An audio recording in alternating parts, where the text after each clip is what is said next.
Hey, boss. Okay. I said I'm fine.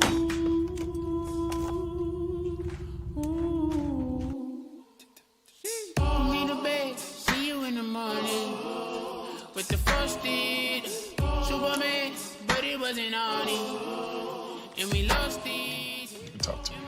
It's been really, really hard for me.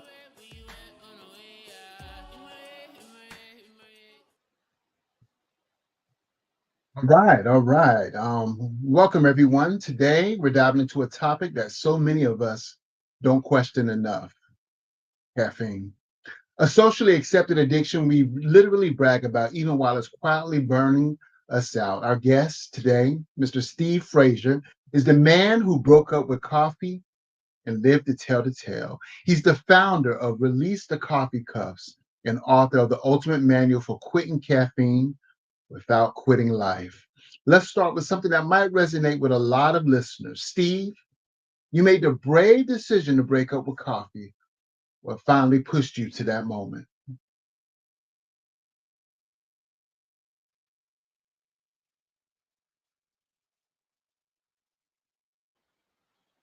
You made the brave decision to break up with coffee. What finally pushed you to that moment?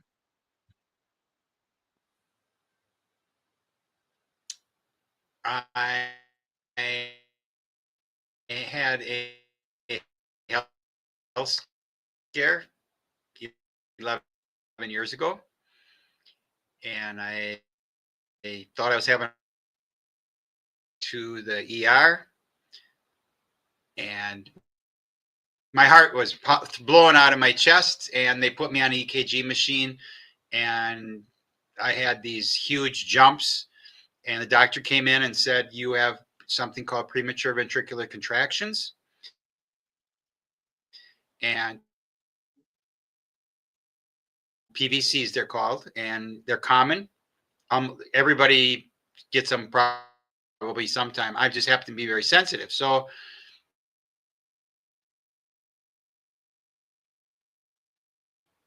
I said, so what's, and he said, you're going to be fine. There's no health scare here. I said, so what's causing this? He said, well, stress. And I said, and then he paused and he kind of smiled and he said, and Cat. She took me to the ER. So I quit, and I quit for a couple of years, and then get very good at, because caffeine is addiction.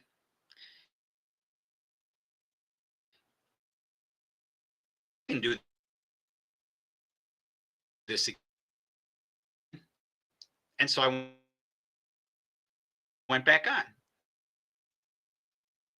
and I did that for about 6 or 7 years. And 2 years ago, is this my up and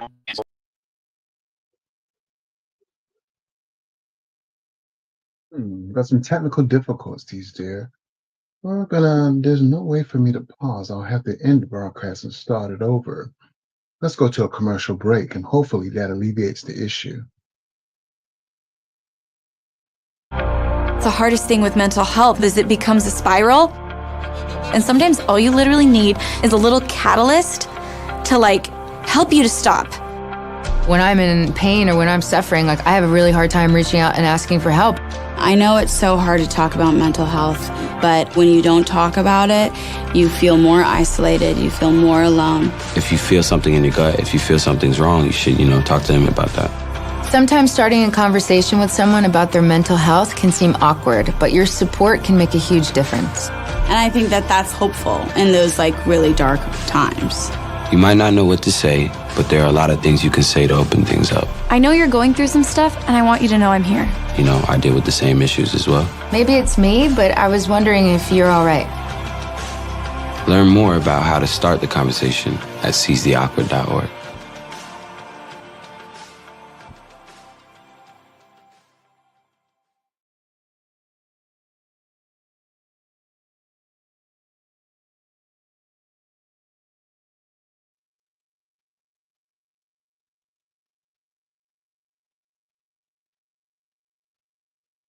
All right, Steve, you're back. Can you hear me?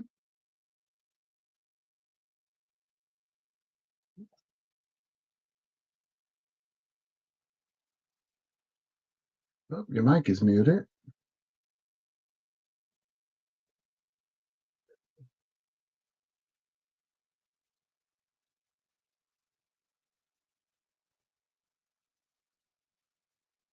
All right, let's do one more commercial break and hopefully we can alleviate these situations.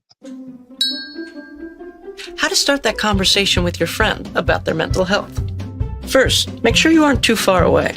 Closer, closer. Whoa, whoa, whoa, too close. Now ask something open-ended like, you all good? Are you all good? Or is everything okay? Is everything okay? Well done, awkward teenage actor. Actually, no. Thanks for asking. Find out how you can help a friend with their mental health at seizetheawkward.org.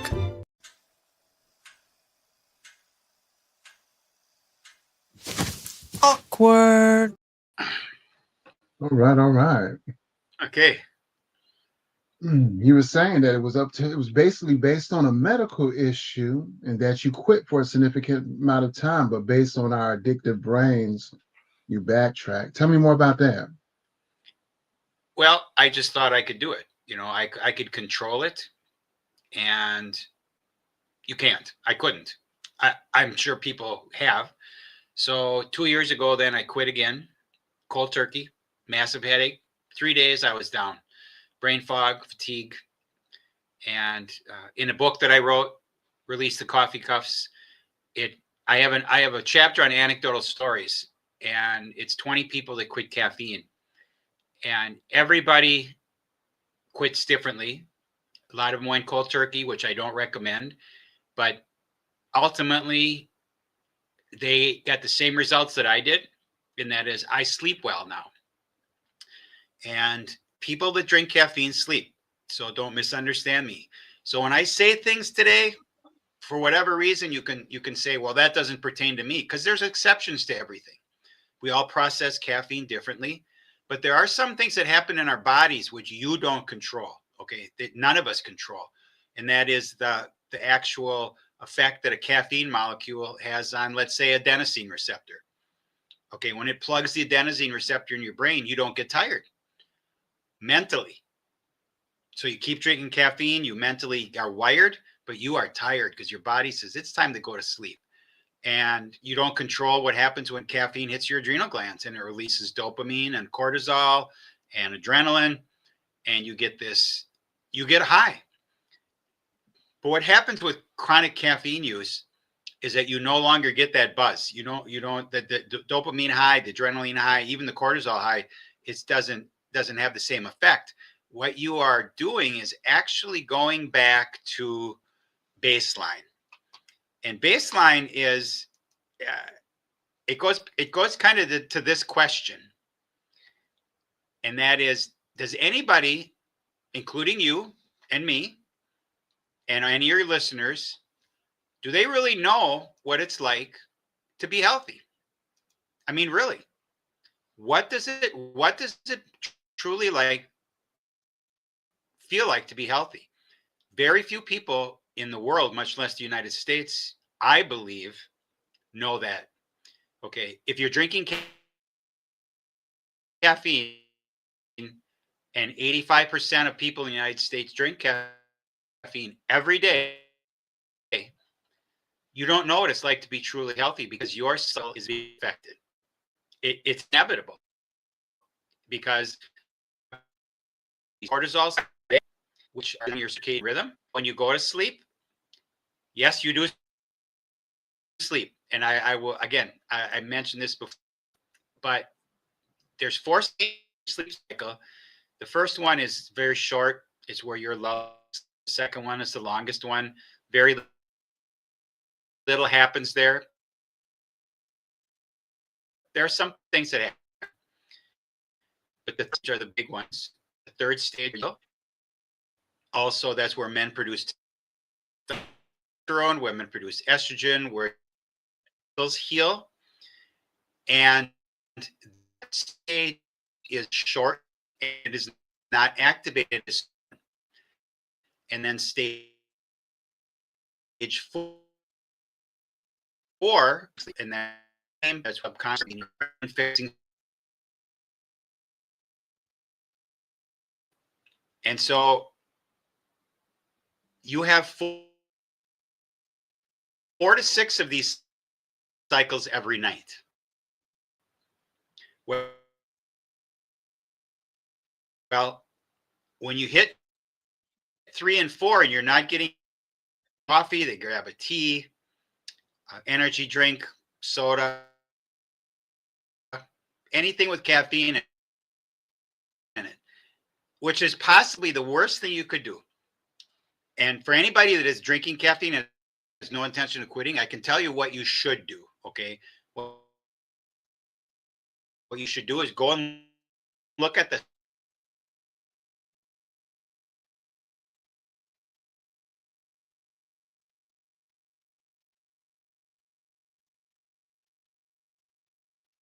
and then if you're going to drink your caffeine, drink it an hour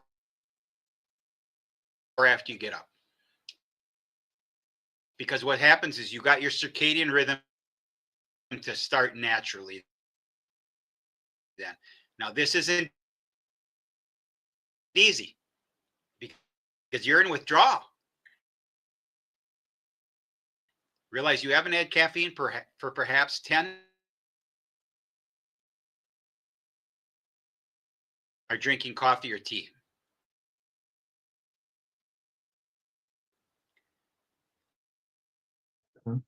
And they try to push it off to the side. I said, I don't care.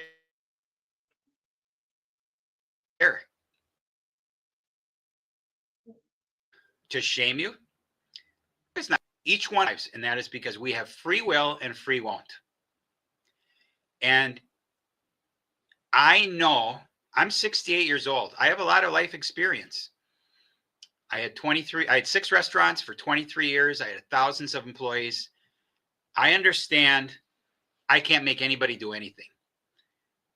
What I can do is I can provide information. And so I'm pro health, I'm pro knowledge. And you know what happens when you are, and if you don't think you're addicted, and that's a nasty word for a lot of people because they take offense at that. And that is something that I'm going to bring up right now, and that's called cognitive dissonance. And I'm sure you've heard this. If your listeners haven't, I'm going to hit it very briefly and hard. And that is each one of us has lifelong beliefs that we've been programmed to believe are the truth. And ultimately, when new objective truth is introduced into our circle of influence or our lives, because the programming that we've had, we say that's not true and we ignore it. Now, there's been a lot of that going on in the last 5 years, but it happens so much with caffeine. It's unbelievable. I did a podcast a couple months ago. I was telling the host that I felt like a salmon swimming upstream, that continuous battle against the tide. And he chuckled and he said to me, he said, no, Steve, you're not swimming a salmon swimming upstream. You're a salmon swimming against a tsunami.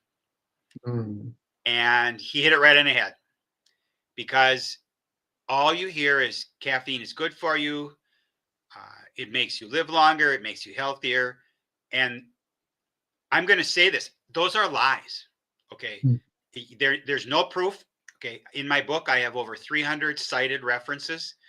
Okay. And I did a lot more research than that. And at the end of the day, there's no documented health benefit to caffeine.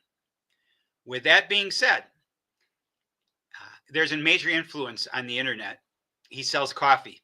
I'm not going to name his name, but he did a reel last week, and my wife sent it to me. He said, first thing he said is, if you drink 3 to 5 cups of coffee a day, you're going to live longer. And if you drink 3 to 5 cups of coffee every day, you're going to get 67% of your antioxidants from that coffee. The first one was an outright lie. The second one was actually the truth, with a caveat is that, and he's talking about people in the United States. People in the United States eat so little food that has antioxidants in it, and they drink so much coffee that that's where they get 67% of their antioxidants. Mm. Now, I want to talk to you about the health benefits of coffee, caffeine, whatever, and they're different. I went deep on this, okay, because this disturbed me. And I found two different studies, one of 500,000 people and another one of 1 million. And both of those studies hinted at the fact that if you drink 3 to 5 cups of coffee a day, that you may live a little bit longer and you may be a little healthier. In the fine print, way down at the bottom, those studies were done with half caffeinated groups and half decaffeinated groups, and they got the same results. So what does that tell you? Caffeine had nothing to do with this. It was the stuff that was in the coffee. So I'll tell you what I do. When I wake up in the morning right now, every day, well, first I drink my lemon water. Then later on, I'll have a cup of coffee. Okay. Wow. Yes, I did say that. I said that. However, it is called organic Swiss water processed decaf. Okay. So it takes out 99.9% of the caffeine. It's organic. And it takes the caffeine out with water, not with chemicals. If you drink regular decaf coffee, it has 10 to 15% of the caffeine is still in there, and they took the caffeine out with chemicals, and all that garbage is still in there. Now, if you drink just 1 or 2 cups, it's not going to be harmful. But if you do this every day, there's a health impact. It's a toxic load that comes up, and at some point your body just says, hey, I'm just going to keep some of this because I can't get rid of it all. I can't methylate it all. And so we go to the fact then that you can make things up on the internet all the time. Okay. Everything I'm telling you now is fact, objective fact, because I have it in my book. I'm a subject matter expert. Okay. That's not arrogance. Okay. You are a subject matter expert, I believe, probably in therapy. Okay. I'm not. So what's my message? My message is, if you know someone that's being negatively affected by caffeine, give them some of the facts. I'm going to give you fun facts to know and tell. I'll go brief. For men and women, blood pressure is affected by caffeine. And because it causes cortisol and it causes adrenaline spikes, which increase your blood pressure and increase your heart rate because it puts you in fight or flight. Now, it also increases dopamine, which is great because dopamine makes you feel good, right? So who doesn't want to get a dopamine hit? Everybody does, except you gotta know how to do that. I can give you a dopamine hit. If you drink coffee, I can give you a dopamine hit in about 15 seconds. Because all I have to do is talk to you about a Folgers, waking up the Folgers in your cup commercial. And when I talk about it long enough, you can smell it, you can taste it, and you get 90% of the dopamine. You don't even need the coffee. So you get hooked on this, and your blood pressure goes up, your heart rate goes up. You're not using it. You're not using the energy because you're not in fight or flight. So what happens is that you get glucose into your muscles. You get a spike in your blood sugar. Your insulin goes up. Your insulin has to increase to decrease your blood sugar. This is a rinse and repeat cycle. And what else happens to men is that cortisol and testosterone are not friends. In fact, they're kind of enemies. The more cortisol you have in your body, the less testosterone. And once again, I talked about the sleep cycles. In stage 3, men produce testosterone. Now, ironically, when men and women, particularly men, will go and they take a pre-workout drink, and then they work out really, really heavy. Now realize they're using the sucrose, they're using the glucose, okay? And they do produce testosterone while they're working out. And that's one of the ways to produce testosterone, is to actually work out. The best way to produce testosterone is to get a great night's sleep. Okay, that's number one. Number two is working out. But when you're done working out and you come down off of that adrenaline, cortisol, dopamine hit, your testosterone goes way down. You don't produce it anymore. And now realize if you have another coffee or a soda or energy drink, this is a vicious cycle. And so the men produce less mobile sperm. They produce fractured sperm. So if you are a man and you're trying to conceive and you're drinking a lot of caffeine, could be a problem. Do you know somebody? Talk to them about this. Now with women, same concept, different parts. You know, women have a lot more hormonal stuff going on. And so what happens is that there's less blood flow to the egg. And so if you have got a guy and a girl and they're trying to conceive, caffeine could be one of the mitigating factors in them not being able to conceive. Is it the only one? No, and there's probably way more than just caffeine. However, if you're the person that is trying to conceive, try it. Just stop caffeine. Just stop. Maybe it works. Now, my message again is if you know somebody. So here's a visual for you. If you know somebody that's pregnant, this is a fetus. If you remember when I started, I talked about free will and free won't. The fetus does not have free will or free won't. The fetus is completely dependent on what mom puts in her mouth and inhales, obviously, everything. And it goes right through the blood-brain barrier, through the placental barrier. Everything goes in there. Now, the fetus does not have an enzyme that we have as an adults. And that is, it's called the A1P1YA2. Okay. It's CPY1A2. CPY1A2, my apologies. That enzyme filters in your enzyme processes 95% of the caffeine. Babies don't develop that enzyme until they're 3 to 6 months old. So when they're in the womb, they are holding all the caffeine. And documented studies show that caffeine use during pregnancy leads to low birth weight. It leads to miscarriages, can lead to stillbirths. Again, can lead to, okay? Does it everyone? No. Can it lead to developmental issues after they're born? Because realize when the CPY1A2 receptors, the adenosine receptors are blocked in the baby's brain, which does not bode well for them developing properly. That'd be the best term. Again, people that drink caffeine are having healthy babies every day. Here's the question I have for you. If you have ever had a miscarriage or a stillbirth in your family, would you want to do anything to avoid that? I have 2 grandchildren who are not here because my daughter-in-law had miscarriages. My niece had a stillbirth. I went to the funeral. It was 7-month-old fetus with an open casket. I don't ever want to have to see that. If I can prevent one pregnant mom from drinking caffeine while she's pregnant and she has a healthy baby, I and you and your listeners may have saved a life. Now, there's no delayed gratification. We will never know. I believe that if my message is spread far enough, so if you know somebody through this whole process and they stop, we may have saved someone's life. And that's that baby, that fetus. And so, that is my general message. It is not easy to quit caffeine. It's a psychoactive drug. And if you think you're not addicted, quit for 12 to 24 hours. If you don't have a headache, if you don't have brain fog, and you don't have fatigue, you are not addicted.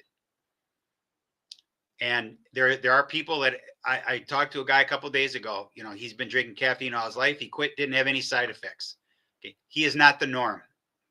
The normal person's going to have side effects. Okay. But again, we all process differently. Women process caffeine differently in their menstrual cycle, in the luteal phase, which is 14 to 28 days.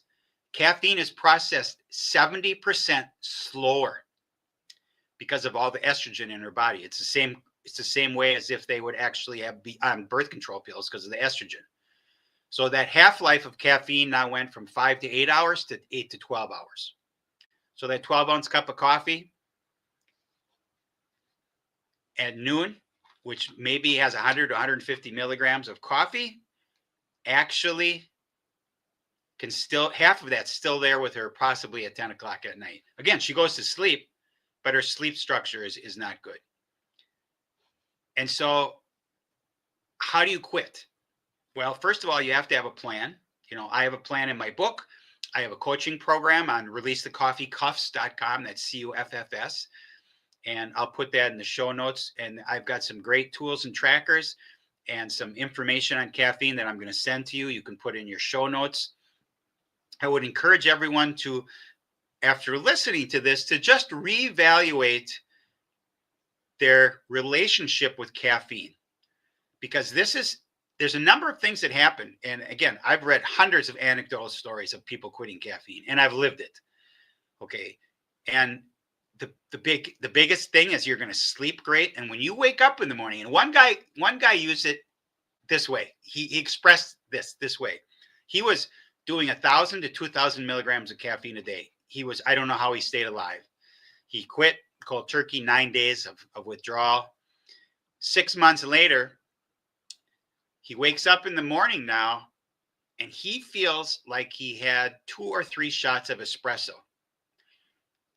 Our bodies are beautifully and wonderfully made until we screw it up. And when we start to put drugs or toxins or any of processed food, we start to put this into our bodies deal with it because we're all alive. But again, do you really know what it's like to feel healthy? I do. I believe I do. I'm not a perfect physical specimen. I'm 68 years old. I'm on no meds. My numbers are all great. I take care of myself. I take supplements. My primary caregiver is our daughter, who's a natural health practitioner. Okay. If you go to the doctor and he says you need to take this pill and doesn't ask you what you're eating or how you're sleeping, or if you're drinking coffee, if you're drinking caffeine, or if you're smoking weed, or if you're drinking alcohol, if he doesn't ask these questions, he's there to make money. He's not there to heal you. Okay. We have to get to the root cause. The root cause often, and let's face it, of those doctors and nurses that are interviewing you, they also have cognitive dissonance. If they're drinking caffeine and they don't have the symptoms you have, it can't be the caffeine because they don't have them. And so reach out for support from anybody. Could be me, can be Felipe, it can be anyone. Reach out. If you go to the website, there's a contact page. Send me an email. I will respond to you. And there's a lot of free information there. And there's going to be a lot of free information in the show notes. But realize that if you actually quit caffeine, it's not just physical. You are free. You're no longer tied up. When you wake up in the morning, you have energy. It's wonderful. I have so much energy when I wake up in the morning. As much as I do right now, I'm drinking caffeine-free Diet Pepsi, which I don't generally drink, but it is caffeine-free. Okay. Usually I drink other decaffeinated soda. So what do you want to do with your life? Do you want to be the best version of you? Do you want freedom? Do you want to go into that coffee room at break time and say to yourself, I can do this? Because you have to prepare for this. Because quitting caffeine is mostly social and psychological and emotional. The physical part, you just get over it. Okay. It's just like cigarettes. It's like alcohol. It's like drugs. It's staying off of it. And you have to have a plan. And the plan is this. What are you going to do when people confront you? I have a certified as a self-sabotage coach. Okay. And one of the biggest things in society in general is being part of the herd. If you're part of the herd, everybody likes you. If you're not part of the herd, fewer and fewer people like you because you're not like them anymore. So again, when you walk into that break room and you are drinking decaf coffee, people will look at you and say, why aren't you drinking caffeine? Well, it doesn't agree with me. I don't sleep well, whatever the reason. Okay. And then say, I feel so much better now because I sleep so well. How do you sleep? Well, I sleep all night. I had a guy last week. He said, I drink Diet Coke at 11 o'clock at night and go right to sleep. and I didn't argue. He won an argument. I'm not here to argue with anybody, because this is going to sound really callous, okay? But I'm going to be brutally honest. I don't care if you drink caffeine. It's your body. It's not the fetus's body. The fetus doesn't have a choice here. The fetus is getting whatever mom gets. However, you control, you have free will and free won't. And so take that into consideration. If you know someone that has any of these symptoms, if you know a pregnant woman that's drinking caffeine, please share this with her. And there's a lot more. And I can, again, please contact me. But, you know, there's a thing that my wife came up with. There's this old saying, you can take a horse to water, but you can't make it drink. However, you can make it thirsty. And my role is to influence people and make them thirsty for knowledge about health and how caffeine is negatively affecting their health. The majority of people that are drinking caffeine every day are somehow being negatively affected by caffeine. Generally, their sleep is probably the biggest one, but there could be all kinds of stuff. They're nervous, they're anxious. Let's face it, when you're on adrenaline all day and you're wired, this isn't normal, okay? It's just not normal. And so as I talk to you throughout this presentation or this chat, I've mentioned to you, you know, you may know someone. So I'll leave you with this. Perhaps that someone is you.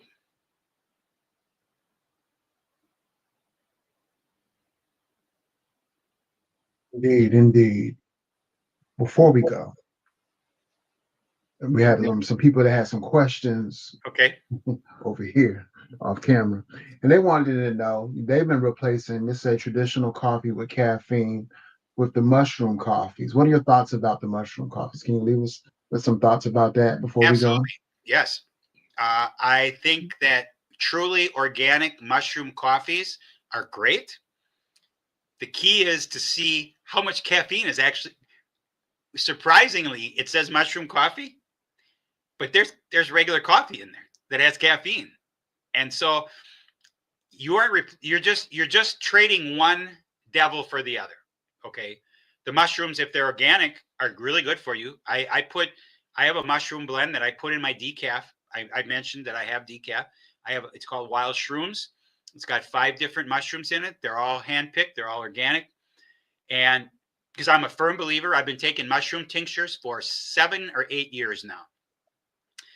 And a multitude of different ones. Okay. So I'm not going to get into the mushrooms because I could, but I'm not going to. The point is that yes, if they're drinking mushroom coffee that doesn't have caffeine in it, it's fantastic. It's particularly organic because they're getting all the benefits of all those mushrooms, and there's a lot of benefits there. Okay. Any other question? Did that answer your question? Yes, it did. Yes, it did. Thank you for that, because Sure. we have a lot of debate whether or not we're going to do it. Some like Everidose, some like Cuppa, some like this and that. Yep. And I'm like, it does say caffeine, and that was my concern. Yep. Well, yeah. One last question. I'm sorry. I know I already said that. No, you can. I can talk all day. Okay. So, regarding your coaching business, I mean, tell me about your coaching program. What were people most afraid of? Was it losing caffeine or losing the version of themselves that run on caffeine? You hit it right on the head. I couldn't have said that any better. We are so programmed to keep doing the things that we do. And so what happens when you wake up in the morning and you don't go right away and have that cup of coffee? You should replace it. You know, I replace it with lemon water, or and I drink the lemon water no matter what first, because caffeine is a diuretic. And so you don't want to drink that first thing. It's terrible. You lose calcium, you lose magnesium. You need to supplement it. But I think you said it really, really well. You miss the version of your old self because you were part of the herd. And now you're not. You're a rebel. And You're the sheep that's not jumping off the cliff in the meme. And if you haven't seen it, they're fantastic. Whole bunch of sheep are running off the cliff. And one sheep turns around and says to the other sheep, why are we doing this? Well, Sarah's leading us and she's always had great ideas. So let's just keep going. And then there's the one black sheep that stops and gets off to the side. And everybody else is running off the cliff. And it's this way with caffeine. It's this way with alcohol, with smoking, with drugs. It all comes down to the fact that if you can find a better version of yourself, it's there. I did a podcast with a very wise man, a quadriplegic man. And we were talking about cognitive dissonance. We were talking about this relevant to what you just asked me. And he said, it takes a very wise man to dig deep into facts that he knows he's not going to like. Now, you put that in perspective of what you just talked about, a version of your past self. Okay, when you get off of caffeine, you are a different person. You're free. You have freedom. You're not tied down to, let's face it, most people that are drinking caffeine, if they don't have that cup at 2 or 3 o'clock in the afternoon, they got to take a nap because the adenosine receptors are opening up and man, something has to happen. And so think about how you want to be. You want to be healthy? What are the things, and there's a number of things. I'm not going to get into all of them. Caffeine is the thing that I talk about in self-sabotage. We talk about overeating. We talk about nicotine. We talk about alcohol. Processed food. If you go to the store and pick up a bag and it's got more than 5 ingredients, set it down, or a can. If you pick up a bag or a can and you can't pronounce one of the things in it, don't eat it because you don't know what that is. And they did that specifically to trick you into eating something that probably is not good for you. Now, people say, well, I can't afford to eat organic. I can't afford to eat non-GMO. Here's a question. Interesting conversation, retrospective question for your previous self. Has it occurred to you that if you spend extra money on what you eat, that you are going to go to the doctor less and you are going to pay less for prescriptions? Because I'm on no meds. I don't pay for prescriptions. And I have deductibles. I mean, I have insurance through my wife. I don't use it. What if you felt better and you never had to go see the doctor or rarely had to see the doctor? I mean, these are questions that they're all relevant to what we're talking about because caffeine definitely negatively affects people's health. And, the physical part is a challenge in the beginning, but then reinventing yourself. And it sounds kind of crazy. And we do this in my coaching program. We have journals and we have plans, and it talks about your moods when you get up, when you go to bed, it talks about how much you're doing, and you're going to have all this. I'm giving this all to you for your listeners. You get it all for free. You don't get the book for free because I can't really give it to you, but a lot of the stuff that's in the book is in these handouts. But we have the program in the book. My coaching program I have a 4-week program and I have a 4-month program. Some are self-paced, some are with coaching with myself and group coaching calls, and we have a community forum. We have Q&A. We also have my wife does emotional work. My daughter does mindset work, and they both come in and do sections on this. Because if you have a mindset that you're going to quit, you're going to quit. I've done a number of addiction podcasts, okay, and it comes up all the time. Is that you either quit or you don't quit. If you try to quit, you're going to fail. I was in the restaurant business for 23 years. I had 2,000 employees, and they smoked and drank and did weed, right? And drugs. A lot of them, not all of them, but a lot of them. They would come up to me and say, I'm going to try to quit smoking tomorrow. I just wanted to let you know because I could be crabby. And my observation was I would chuckle and I would say, just don't do it. Because if you're going to try to do this, you're going to fail and you're going to be really miserable. And I'm going to be miserable because you're miserable. So either quit or don't quit. And, it's the question. I did a podcast with my daughter. Does anybody graduate from AA? No. You don't graduate from Caffeine's Anonymous once you're off. But once you establish a new pattern, a new lifestyle, it's easy. I don't need to go anywhere to get caffeine. I was pressured a couple months ago. A good friend of mine at breakfast. Waitress came up. Would you like coffee? He said, yes. I said, yeah, I'll have a decaf. He slammed his hand on the table, almost jumped over the table, and he said, decaf? I said, yeah, caffeine doesn't agree with me. And later on, I brought up the fact that 8 or 9 out of 10 people that he said that to would have had a regular cup of coffee. They'd have caved to the social pressure, peer pressure. And so you just need to be ready. I was ready. If you can be influenced by other people, it's going to be really hard to quit caffeine or quit anything, because first of all, it's none of their business. It's your business. It's your body, and it's what you put in. And so what you asked me, the question is extremely relevant. You are going to reinvent yourself, and you are going to have health freedom, and not just health freedom, but freedom from being handcuffed to caffeine. You don't have to go and get that energy drink in the middle of the afternoon to stay awake, because you're going to have a lot of energy. You naturally wake up with cortisol. It's a stress hormone. It gets you going, and you naturally go to sleep with melatonin and adenosine. This is your circadian rhythm. Our bodies are beautifully and wonderfully made by God, and that's how it was created. We just tend to mess it up. You got one more? I got time for one more question. No, it's time to get ready for a therapy session. Okay. All right. All right. Thank you so much to Steve Frazier for sharing his powerful journey of breaking up with coffee and reclaiming his natural energy and sanity. If you ever felt burned out by caffeine or just curious about what life looks like beyond the coffee cup, Steve's story is an inspiring reminder that change is possible and often transformative.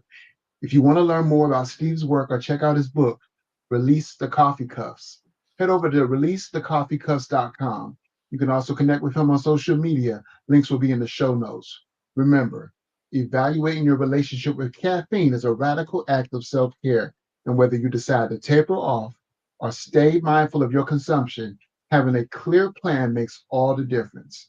Thanks for tuning in to the More Than Therapy podcast. If this episode resonated with you, please share it with anyone who needs to hear it, and leave a rating or review wherever you get your podcast. It really helps us to get more information and more conversations out to more people. Until next time, take care of your mind, your body, and your energy naturally. And thank you once again, Mr. Steve Frazier. My pleasure. Thank you so much.